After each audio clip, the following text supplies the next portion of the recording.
우리가 잘 아는 선지자죠. 하박국. 무화과 열매가 없을지라도 나는 하나님으로 인하여 즐거워하리라 라는 하박국 선지자. 우리가 오늘 하박국 첫 번째 시간 진행하고자 합니다. 자, 오늘 말씀은 하박국 1장인데요. 1절은 이렇게 시작합니다. 우리 같이 읽어봅니다. 시작. 선지자 하박국이 묵시로 받은 경고라. 보시면 참 독특한 소개가 나오거든요. 다른 선지자를 보시면 여러분 그동안 소개할 때 몇 가지라도 선지자에 대한 정보를 제공하지 않았습니까? 그러니까 예를 들어서 누구누구의 아들이라던가 아니면 당시에 선지자가 활동했던 시기를 짐작할 수 있는 그때 당시에 왕의 이름이 나오기도 하고 선지자의 출신의 고향이 드러나기도 했습니다. 그러니까 예를 들어서 우리가 지난 시간에 나훔 선지자를 보았는데 나훔은 엘고스 사람 나훔이다라고 소개하고 있잖아요. 하박국이라는 오늘 선지자를 보니까 수식어가 있습니까? 없습니까? 아무것도 없습니다. 그냥 선지자 하박국 이렇게 나옵니다. 우리 같이 읽어볼까요? 선지자 하박국 시작. 선지자 하박국. 지금까지 처음인 것 같아요. 성경에서 이렇게 소개되는 선지자는 오직 단 3명뿐입니다. 하박국과 학계 선지자 그리고 스가랴 뿐입니다. 여러분 왜 아무것도 소개하지 않을까요? 소개할 것이 없기 때문이죠. 그러니까 내세울 것 하나 없기 때문입니다. 그러니까 하박국의 아버지가 유명한 사람도 아니었고 하박국의 고향도 그렇게 알려져 있는 것이 아니고 이 사람의 직업 역시 알려진 바가 없습니다. 그러니까 소개할 것 하나 없어서 그냥 선지자 하박국이라는 거죠. 여러분 그런데 잘 보시기 바랍니다. 지금까지 우리가 여러 선지자들을 만났는데요. 그 선지자 앞에 몇 가지 수식어가 있다라고 해서 그 사람의 직업과 고향과 또 아버지의 이름이 더해진다고 해서 그 앞에 어떠한 수식어가 타이틀이 붙여진다고 해서 그 선지자가 더 권위가 있었는가? 그건 아닌 것 같습니다. 오늘 하박국처럼 앞에 어떠한 수식어가 없다라고 해서 선지자의 권위가 떨어지는가? 그것도 특히 아닌 것 같습니다. 그러니까 성경에 등장하는 선지자들의 권위를 결정하는 게 뭐예요? 앞에 수식어가 타이틀이 아니고 누가 부르셨죠? 따라합시다. 하나님. 그러니까 하나님께서 선지자를 부르시고 하나님이 그를 인정하셨다. 그거 하나면 되는 것 같습니다. 그리고 하나님께서 그에게 말씀을 주시고 하나님이 그를 쓰셨다라는 게 참 중요한 것 같아요. 오늘 말씀을 보시면 1절에 선지자 하박국에게 하나님이 묵시를 주셨다라고 말씀합니다. 여러분 선지자에게 그 어떤 수식어도 필요 없습니다. 목사도 마찬가지 같아요. 목사도 어떠한 수식어도 필요 없습니다. 어떠한 타이틀도 필요가 없습니다. 그냥 목사면 되는 거죠. 그러니까 하나님께서 그를 불러주시고 그에게 말씀을 주면 되는 것입니다. 할렐루야. 저는 이 부분을 묵상하면서 참 개인적으로 은혜가 되었는데요. 늘 저는 제 마음속에 목마름이 무엇이냐면 학위에 대한 목마름이 늘 날마다 있었습니다. 그래서 신학대학교를 가자마자 마음에 품었던 꿈이 교수를 한번 해봐야겠다라고 해서 그런 꿈도 마음에 품고 기도했던 적이 있습니다. 그러니까 박사과정에 대한 목마름이 있었습니다. 왜냐하면 다른 목사님들은 박사 학위가 있는데 저는 없기 때문이죠. 근데 제가 오늘 말씀을 묵상하는 중에 마음에 확실한 확답이 있었습니다. 무엇이냐면 목사하면 족한다라는 것이죠. 저는 명함이 없지만 앞으로 명함을 만들면 전주 서신교회 목사 이인철 하나만으로 족합니다. 그러니까 하박국의 명함에도 보니까 선지자, 목사, 하박국이라고만 쓰여 있기 때문이죠. 여러분 근데 어떤 목사님이 주시는 명함을 보니까 하도 맡은 바 직함이 너무 많아서 제가 다 그것을 읽을 수도 없었습니다. 그러니까 무엇이 중요하냐면 여러분 하나님이 선지자라고 너는 선지자다 인정해 주시는 게 참 중요한 것 같아요. 그러니까 하박국에게 이 하나님께서 인정해 주시는 직함이 없다면 여러분 무슨 의미가 있겠습니까? 그런데 이것은 목회자만 그런 건 아닌 것 같아요. 우리 성도님들도 마찬가지 같습니다. 제가 예전에 바울에 대해서 말씀을 하면서 생업과 본업에 대해서 말씀을 드렸어요. 여러분 어떠한 수식어도 여러분에게 어떠한 타이틀이라도 필요가 없습니다. 오직 하나 그리스도인이면 되는 것입니다. 성도면 되는 것입니다. 할렐루야. 여러분 우리가 참 자랑스러워해야 할 직함은 무엇입니까? 내가 바로 성도입니다. 내가 바로 그리스도인입니다. 이것입니다. 내가 바로 하나님의 자녀입니다. 이것이면 되는 것 아닙니까? 그러니까 하박국은 어떤 사람일까요? 하박국의 이름의 뜻이 있는데 한번 화면을 보여주시면 이런 뜻이에요. 손을 모으다, 껴안다, 포옹하다. 그리고 더 나아가서는 씨름하다라는 뜻이 있거든요. 여러분 참 신기하게도 하박국의 이름 그대로 그는 그의 인생을 이름처럼 살았습니다. 문제 앞에서 하나님을 껴안고 씨름했던 사람이 바로 하박국 선지자라는 것입니다. 여러 가지 질문을 하박국이 던집니다. 씨름을 합니다. 여러분 씨름하면은 창세기에 야곱에 대해서 아실 것입니다. 야곱은 하나님이 보내신 천사와 씨름했던 사람이죠. 근데 성경에 보니까 또 한 명 씨름하던 사람이 있었는데 바로 누구예요? 오늘 우리가 만나는 하박국 선지자입니다. 그는 인생에서 씨름하고 고민하죠. 이것입니다. 하나님, 저는 하나님이 이해가 참 되지 않습니다. 그렇게 이 질문을 가지고 하나님과 씨름을 했더니 하나님이 그를 껴안아 주시고 그를 포옹해 주시고 그를 붙잡아 주시고 여러분 이름 그대로 살았습니다. 그래서 마지막에는 하나님의 그 응답으로 인하여 하나님을 찬양하고 그의 두 손을 모아서 기도하는 것으로 하박국의 말씀이 끝나게 되는 거예요. 하박국을 보면서 참 멋진 인생이구나라는 생각이 들었거든요. 여러분 이름 그대로 자기 이름처럼 하나님을 붙들고 하나님과 씨름하며 살아가다가 하나님의 안아주심을 경험하게 된 사람, 그래서 하나님께 기도하던 자가 바로 하박국이었습니다. 이러한 은혜가 우리 모두에게 임하기를 주님의 이름으로 간절히 축복합니다. 하박국은 씨름합니다. 정말 질문이 많는데요. 성경에서 등장하는 어떠한 인물보다도 이렇게 질문합니다. 어찌하여? 따라해볼까요? 어찌하여? 하박국 1장에 오늘 우리가 보시면 어찌하여 몇 번 나와요? 3번 나옵니다. 3절에 보시면 어찌하여 내게 죄악을 보게 하시며 패역을 눈으로 보게 하십니까? 13절에도 어찌하여 거짓된 자들을 방관하시나이까? 악인이 자기보다 의로운 사람을 삼키는데도 하나님 어떻게 잠잠하십니까? 14절에도 어찌하여 사람을 바다의 고기 같게 하시며 벌레 같게 하십니까? 그러니까 하박국의 질문이 뭐예요? 언제까지라는 또 질문이 나오는데 1장 2절을 보세요. 우리 같이 한번 읽어봅니다. 시작. 여호와여 내가 부르짖어도 주께서 듣지 아니하시니 어느 때까지이리까? 그러니까 여기 보니까 언제까지입니까? 라고 질문을 하는 거예요. 계속 질문을 하죠. 여러분 이런 생각이 들었습니다. 참 하박국이 고마운 사람이다. 감사한 사람이다. 여러분 우리는 질문을 하기에 좀 많이 부끄러워하는 문화를 좀 가지고 있어요. 질문하면 안 돼라는 생각이 있습니다. 그런데 어떤 때 우리가 가지고 있던 질문을 저도 학교에 다녀보니까 어떤 친구가 대신 질문해 줄 때 나도 그거 참 궁금했는데 선생님 이거 왜 그래요? 라고 했을 때 귀를 기울이면서 선생님이 어떤 대답을 하실까 대신 질문한 친구에게 참 고맙다라는 생각을 했습니다. 여러분 하박국도 이런 사람입니다. 너무 고맙고 감사한 것은 사실 이 질문들이 우리가 가지고 있는 질문 아닙니까? 하박국이 우리를 대신해서 질문했어요. 하나님께서 그 질문에 대답을 해주십니다. 그러니까 오늘 하박국 말씀을 통해서 우리가 알아야 할 것이 무엇이냐면 우리 생각과 달리 하나님께 질문하는 것이 나쁜 거예요? 좋은 거예요? 나쁜 것이 아니에요. 좋은 거라는 거예요. 성경 어디에도 하나님께서 하박국이 이런 질문을 할 때 너 좀 쓸데없는 질문 좀 하지 마 이렇게 나무라지 않으셨습니다.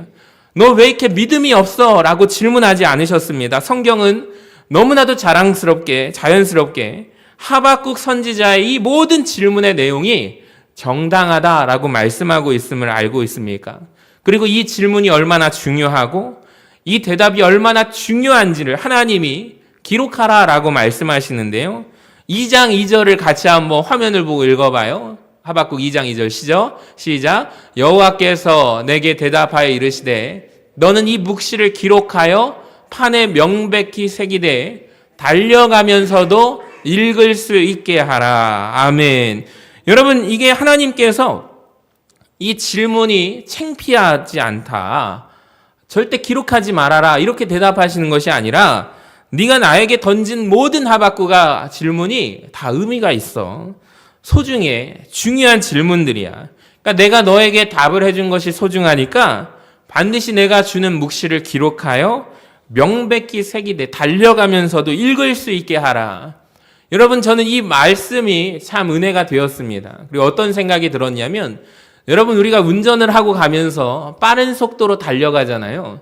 그때 우리가 무엇을 보게 됩니까? 이쪽에서는 위험합니다. 속도를 줄이시오. 안내판, 방향 표지를 보게 됩니다. 여러분, 그러면은 화면이 커야겠습니까? 작아야겠습니까? 커야겠죠. 그래야 달리는 차 안에서도 위험하다라는 것을 우리가 알 수가 있는 거죠. 그러니까 방향판처럼, 표지판처럼 광고판이 크게, 그래야 달려가면서도 볼 수가 있는 것입니다. 그러니까 명백하게 적어 놓아라 라는 것입니다. 여러분, 많은 사람들이 질문이 많으면 불신앙이라고 생각을 해요. 너무 질문 많이 하지 말라라고 말하기도 합니다. 자꾸 자녀들이 신앙에 질문을 하면 부모 입장에서는 곤혹스럽거든요.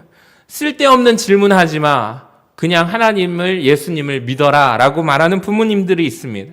여러분, 그런데 성경은 그렇게 말씀하고 있지 않아요. 성경 어디에도 질문하지 말아라, 덮어놓고 믿어라 이렇게 말씀하지 않습니다. 성경에는 참 많은 질문들이 굉장히 많이 나옵니다. 그러니까 하박국만이 아니라 욥기에도 보시면 질문들이 많이 나와요. 전도서에 보면은 그 질문이 정답이 없는 질문이 참 많이 나옵니다. 시편에서도 말씀에도 보면 참 많은 질문이 나와요.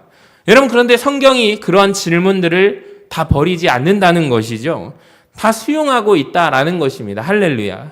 여러분, 성경은 오히려 불신앙의 의미가 아니라 신앙인이 마땅히 보여야 할 태도 중에 하나가 질문이다라는 것입니다. 여러분, 왜냐하면 질문한다는 것 자체가 무엇인지 아세요? 나의 질문을 듣고 응답해 줄 누가 계신다? 하나님이 계신다라는 것 아닙니까? 그러니까 이 믿음을 전제로 한 질문이라는 것이죠. 그러니까 하나님 앞에 내가 질문을 던질 수 있다라는 것은 하나님과 내가 바른 관계가 되어 있다라는 거예요. 여러분, 하나님과 관계가 맺어지고 계시기를 바랍니다. 때로 성경을 읽다가 우리가 질문했던 내용들이 깨달음이 임하게 됩니다. 하나님이 대답을 해주십니다. 때로는 말씀 듣는 중에 목사님의 설교를 듣는 가운데 내가 가지고 있던 인생의 질문들이 해결받게 됩니다. 혹은 삶에서 스쳐 지나가는 어떠한 경험으로 인해서 그렇지, 하나님은 이런 분이시군요 라는 여러분 깨달음이 임합니다. 하나님의 말씀을 믿으시기를 바랍니다. 오늘 본문에 보면은 하박국을 괴롭혔던 첫 번째 질문, 또 세 가지의 질문이 있는데 같이 한번 읽어볼까요? 시작. 왜 가만히 계십니까? 그러니까 세 가지의 질문 중에 하나가 왜 가만히 계십니까? 라는 질문입니다. 3절을 한번 보세요. 기록은 2절이 먼저 됐는데요. 사실 하박국 1장 3절과 4절 말씀이 질문이거든요. 먼저 질문입니다. 먼저 기록되어 있습니다. 우리 3절과 4절을 보세요. 어찌하여 내게 죄악을 보게 하시며 패역을 눈으로 보게 하시나이까? 겁탈과 강포가 내 앞에 있고 변론과 분쟁이 일어났나이다. 이러므로 율법이 해이하고 정의가 전혀 시행되지 못하오니 이는 악인이 의인을 애워쌌으므로 정의가 굽게 행하여짐이니이다. 자, 쉽게 요약할게요. 하나님, 왜 세상에 죄악이 가득합니까? 라는 질문이고요. 두 번째는 하나님 어찌하여 겁탈과 강포가 앞에 있고 사람들은 왜 맨날 분쟁하고 싸우나요? 라는 질문이에요.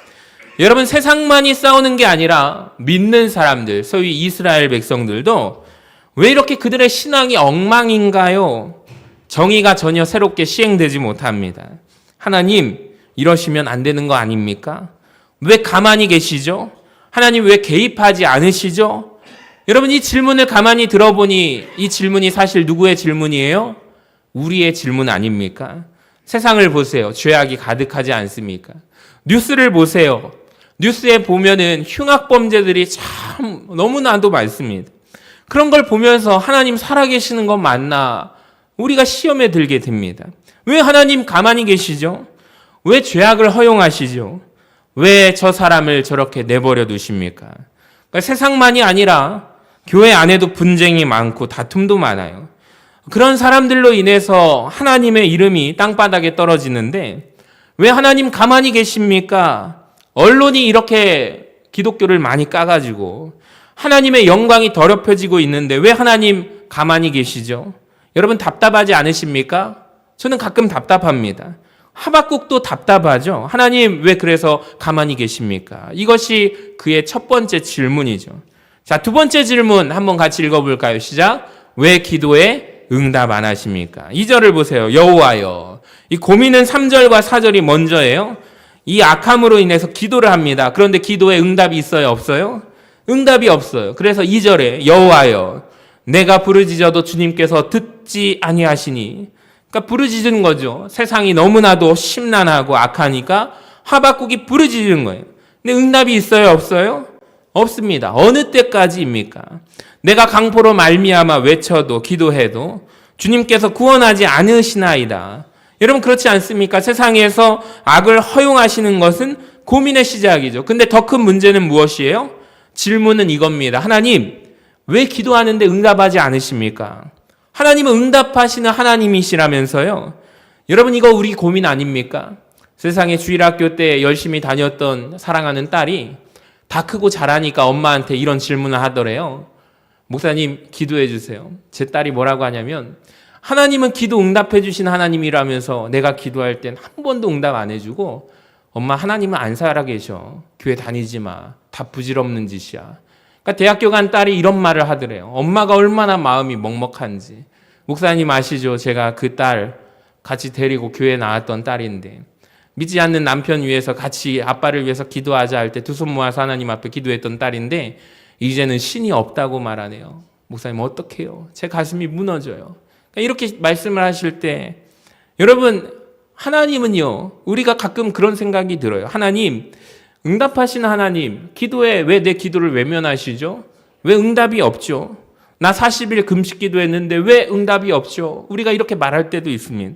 이거 참 우리의 많은 고민이죠. 세상이 악한 것도 세상의 악을 허용하시는 하나님도 이해가 안 되지만 가장 큰 고민은 하나님은 왜 제 기도에 응답 안 하세요? 북한 땅을 위해서 기도하는데 왜 아직도 그 김정은 정권 빨리 무너져야 하는데 왜 아직도 있죠? 왜 내버려 두시죠? 하나님 언제까지 저 사람들을 그냥 두실 거죠? 응답이 없어요. 개인 기도에 대한 답답함과 하나님 남편 위해서 내 남편 구원해달라고 그렇게 기도하는데 언제까지 얼마나 더 기도해야 하죠? 자신을 위해서 그렇게 기도하는데 건강을 위해서 기도할 때 하나님 얼마나 기도해야 되죠? 속 터지지 않습니까? 하나님 왜 응답 안 하시죠? 하박국이 이렇게 질문한 거예요. 하나님 왜 응답 안 하십니까? 하나님 앞에 따지고 있는 거죠. 근데 감사하게도 여러분 이 두 가지 질문을 누가 들으세요? 하나님이 들으세요. 하나님이 응답하세요. 그래서 1장 5절부터 11절까지 하나님이 길게 응답하십니다. 여호와께서 이르시되 너희는 여러 나라를 보고 또 보고 놀라고 또 놀랄지어다. 너희의 생전에 내가 한 가지 일을 행한 것이라. 하나님이 뭐라고 하세요? 하박국아 나 뭐 하고 있어? 일하고 있어 라고 하시는 거예요. 여러분 하나님은 일하고 계신 하나님인 줄로 믿으시기를 바랍니다. 우리가 다만 모르는 것뿐이에요. 예수님이 이런 말씀을 하시죠. 요한복음의 말씀에 보면은 내 아버지가 일하시니 나도 일한다 라고 말씀하세요. 여러분 이 말씀을 믿으십니까? 하나님은 일하고 계십니다. 우리가 다만 모르는 것뿐이죠. 어떤 분이 이런 말을 했대요. 하나님은 수십만 가지의 일을 하고 계시는데 다만 우리가 그분이 하신 일의 99%를 우리는 모를 뿐이다. 하나님은 지금도 일하고 계십니다. 우리가 모르는 것뿐입니다. 하나님이 이런 말씀을 하십니다. 야, 내가 한 가지 하기를 할 건데 준비를 하고 있는데 잘 들어보아라 라고 말씀하십니다. 근데 너희의 기대와 다른 일을 내가 준비하고 있어 라고 말씀하십니다. 6절을 보세요. 보라, 내가 사납고 성급한 백성 곧 땅이 넓은 곳으로 다니며 자기의 소유가 아닌 거처들을 점령하는 나는 누구를 일으켰다? 갈대아 사람을 일으켰다라고 말씀하십니다. 여러분 갈대아 사람은 누구냐면 따라해 볼까요? 바벨론. 다시 한번 바벨론. 지금 아수르가 있는데요. 아수르라는 제국이 이제 대제국을 이루었다가 쇠퇴하고 있는 시점에 신흥 세력 강대국으로 등장하는 바벨론 제국이 등장하게 됩니다. 자, 그걸 누가 일으키셨대요? 하나님이 일으키셨다라는 거예요. 이렇게 갈대아 사람들은 굉장히 사납고 성급하대요. 7절 말씀해 보세요. 두렵고 무섭고 당당하고 그들의 군마는 무엇보다 빠르대요? 표범보다 빠르다고 말씀합니다. 무서운 사람들입니다. 9절에 보시면 강포를 행하여 왕들을 멸시하는 자들이고 그리고 그 다음에 보시면 내가 이들을 일으켰다. 내가 이들을 들어서 누구를 심판할 거야? 너희 백성 이스라엘을 심판할 것이다 라고 말씀하십니다. 여러분, 실제로 역사 가운데 남유다가 어느 나라에 멸망하게 되죠? 바벨론에 멸망하게 됩니다.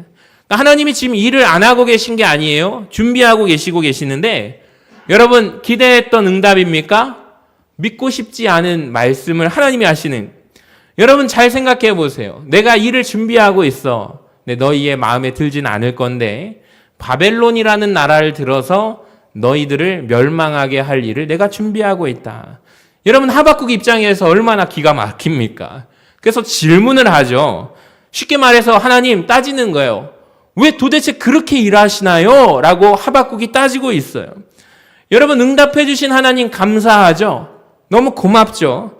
근데 하박국 입장에서 응답을 듣긴 들었는데 너무 지금 혼란스러운 거죠. 왜냐하면 하나님 무슨 일을 그렇게 하세요? 라고 질문하고 있는 거예요.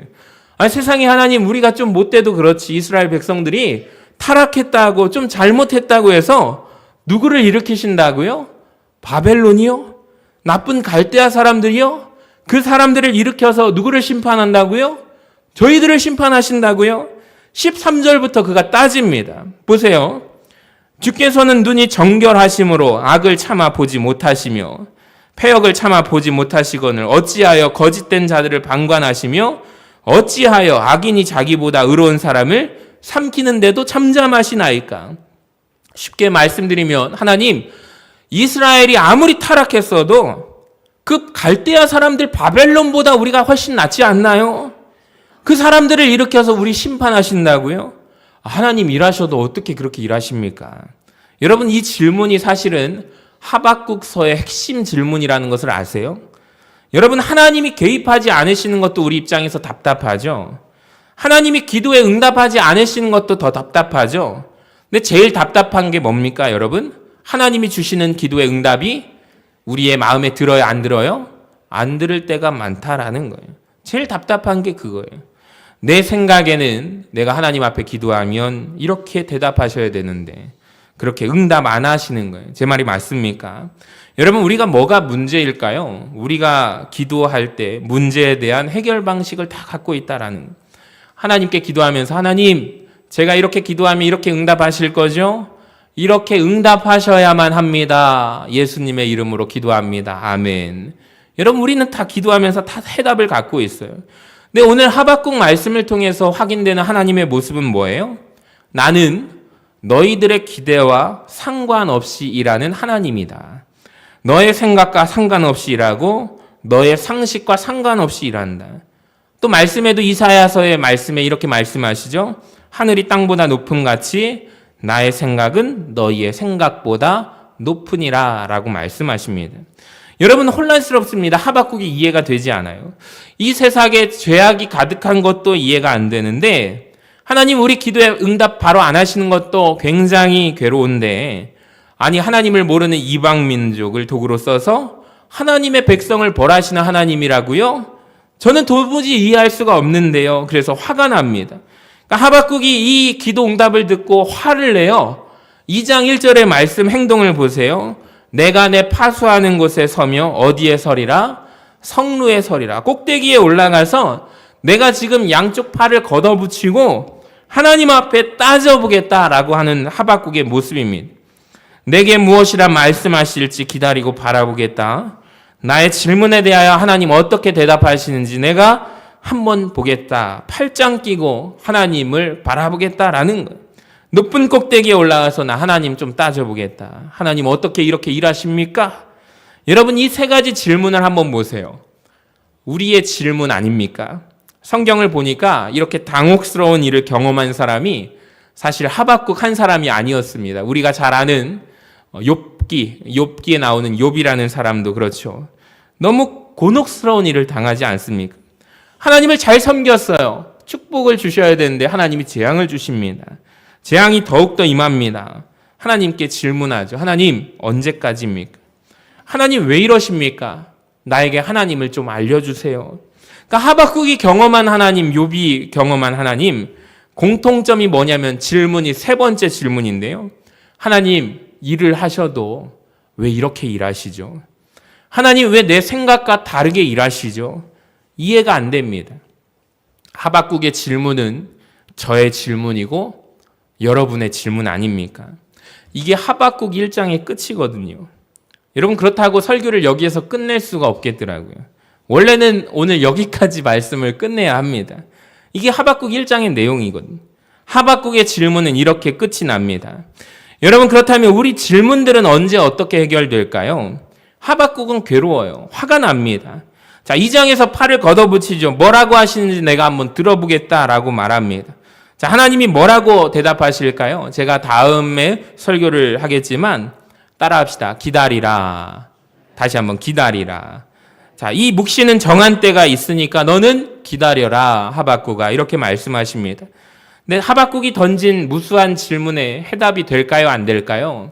대답이 안 됩니다. 그런데 놀라운 게 뭔지 아세요? 하박국 2장 1절에서 씩씩대면서 팔을 걷어붙이고 꼭대기에 올라가서 따졌던 하박국이, 하나님 내 질문에 어떻게 대답하겠는지 내가 보겠다라는 하박국이 하나님의 음성을 듣고 3장에서 완전히 그의 모습이 바뀌거든요. 심지어 하나님의 말씀에 수긍한 정도가 아니라 그의 모습을 보시면 벌벌 떱니다. 그리고 마지막에 찬양하면서 우리가 잘 아는 찬양 있잖아요. 유명한 외양간에 소가 없고 포도나무에 소출이 없고 감람나무에도 없어도 다 상관없어요. 아무것도 없어도 난 누구 하나면 된다? 여호와 하나님이면 된다 라고 말합니다. 황당하게 끝나버립니다. 여러분, 이게 무엇일까요? 하박국 1장의 내용은 질문이고 2장은 하나님의 대답이고 3장은 하박국이 기도하는 것입니다. 여러분, 우리는 하박국의 말씀을 통해서 궁금증이 하나도 해결되지 않았는데 하박국은 다 해결됐대요. 당혹스러워요. 자, 지금부터 제가 하는 말을 잘 들으시기를 바랍니다. 욥기가 왜 어려운지 아세요? 욥도 똑같거든요. 욥도 내내 불평합니다. 하나님께 질문하죠. 고통 가운데 하나님, 내가 왜 이렇게 고통당하는지 모르겠습니다. 친구와 논쟁을 하면서 욥이 화가 나 있습니다. 욥기 38장쯤 가면은 하나님께서 드디어 등장하시거든요. 자, 우리가 그때 기대합니다. 앞에는 욥이 계속해서 질문하고 불평하고 원망하지만 이제는 하나님이 나타나시니까 기대가 되어서 우리가 그때 잘 읽어보죠. 근데 별게 있어요, 없어요? 별게 없습니다. 욥기서를 읽어보면 이게 도대체 뭐지? 하나님이 질문을 하십니다. 하나님이 욥에게 한 60개 넘게 64개의 질문을 쏟아내시는데 별로 우리가 볼 때 영양가가 없는 질문을 막 하시거든요. 근데 욥은 그 하나님의 음성을 듣고 욥기 40장 3절을 한번 보실까요? 우리 같이 한번 읽어봐요. 3절에서 5절 시작. 욥이 여호와께 대답하여 이르되 보소서 나는 비쳐나오니 무엇이라 주께 대답하리이까 손으로 내 입을 가릴 뿐이로소이다. 내가 한번 말하였사온즉 다시는 더 대답하지 아니하겠나이다. 놀라운 반응 아닙니까? 아니, 우리 입장에서는 욥기 말씀을 묵상하면서 하나도 해결이 안 됐는데 욥은 이런 반응을 하는 거죠. 42장 3절을 볼까요? 무지한 말로 이치를 가리는 자가 누구이니까. 그러니까 나는 그동안 하나님께 대하여 깨닫지도 못한 일을 내가 말했습니다. 스스로 알 수도 없고 헤아리기 어려운 일을 말했던 것뿐입니다. 그런데 하나님, 잘 보세요. 내가 옛날에는 주님께 대하여 귀로 듣기만 하였는데 이제는 눈으로, 말씀 한번 보여주시면 눈으로 누구를 배움나이다? 주님을 배움나이다. 이것으로 만족합니다. 내가 스스로 모든 질문들, 불평과 원망들을 다 걷어들이고 이제는 내가 티끌과 재 가운데 회개하나이다. 여러분, 이렇게 해서 욥기의 말씀이 끝나거든요. 우리는 당혹스럽죠. 이게 뭡니까? 나는 하나도 해결받지 못했는데요. 근데 욥은 더 이상 질문하지 않아요. 질문이 다 사라져버린 것 같습니다. 하나님이 64개의 질문을 욥에게 쏟아내셨다고 하셨잖아요. 그러니까 저는 이런 질문 대답으로 들립니다. 욥아, 네가 모르는 것이 고통 하나가 아니다. 네가 모르는 것이 훨씬 더 많도다라고 말하는. 여러분, 그리고 중요한 게 뭐냐면 더 중요한 것은 하박국도 떤다라는 거예요. 하박국이 이렇게 떱니다. 3장 2절을 보실까요? 하박국이 하나님의 말씀을 듣고 이렇게 말하죠. 같이 한번 읽어봅니다. 시작. 여호와여, 내가 주께 대한 소문을 보고 놀랐나이다. TV 좀 켜주세요. 예, 욥하고 반응이 비슷합니다. 16절도 보세요. 내가 들었으므로 주님의 음성을 들었더니 주님 내 창자가 떨립니다. 주님의 목소리를 들으니까 내 입술이 덜덜덜 떨립니다. 내 몸이 내 처소에서 덜덜덜덜 떨립니다. 이게 하박국의 반응이었다라는. 아하, 여러분 하박국과 욥과 공통점이 있네요. 욥도 모든 질문을 거두어드리고 하나님을 찬양하는 걸로 끝나잖아요. 두 이야기의 공통점이 무엇입니까? 우리가 가진 질문의 대답이 사실 하나님 자신인 것 같아요. 두 사람의 공통점이 뭐냐면 여러분 우리가 그 체험을 왜 이해하지 못할까요? 두 사람은 하나님의 임재를 경험합니다. 하나님의 음성을, 하나님의 현장을 들은 사람들입니다. 하나님이라는 존재가 여러분 우리 죄 많은 인간이 능히 감당할 수 있는 분이 아니라는 것을 아십니까? 우리는 하나님에 대해서 생각할 때 친구 같은 하나님으로 이해를 하죠. 근데 성경에 보면 하나님이 임재하실 때 하나님은 그런 분이 아니십니다. 출애굽기 19장을 보시면 이스라엘 백성들이 시내산에 모여 있는데 하나님이 강림하십니다. 모든 백성이 다 보는 가운데 강림하십니다. 그때 이스라엘 백성들이 다 어떻게 반응하는지 아세요? 오 하면서 떨어요. 모세에게 모세여 당신이 가서 하나님 말씀을 대신 들으시라고. 우리는 감당하지 못하겠으니 우리는 하나님 앞에 가지 못하겠으니 당신이 우리를 대표해서 대신 가시라고 말합니다. 그러니까 욥의 경우 하박국의 경우 출애굽 백성들의 경우가 무엇을 보여주냐면 우리는 하나님이 어떤 분이신지 잘 모르는 것 같습니다. 우리는 하나님 앞에 서면 감히 질문할 수가 없는 것 같아요. 그분의 엄위하심, 그분의 거룩하신, 여러분 그분의 임재 앞에, 거룩하신 하나님 앞에 우리의 죄악이 드러나게 될 뿐이라는 거죠. 그러니까 우리는 회개할 수밖에 없습니다. 사랑하는 여러분, 우리가 천국에 가면 물어보고 싶은 질문들이 있잖아요. 여러분, 천국 가면 물어볼 수 있을 것 같잖아요. 근데 물어볼 틈이 없습니다. 거룩하신 하나님 앞에 내가 섰을 때 그 거룩하신 임재를, 영광을 우리가 감당할 수 없는 거예요. 여러분, 질문이 의미가 없어져 버립니다. 족합니다. 내가 다 이해할 수 없는 분이구나. 그분은 위대하신 분이구나. 여러분, 우리가 가진 질문의 궁극적인 해답이 무엇입니까? 따라합시다. 하나님의 임재. 하나님의 임재입니다. 여러분, 가지고 있는 우리의 의문들, 풀리지 않은 인생의 질문들이 있습니다.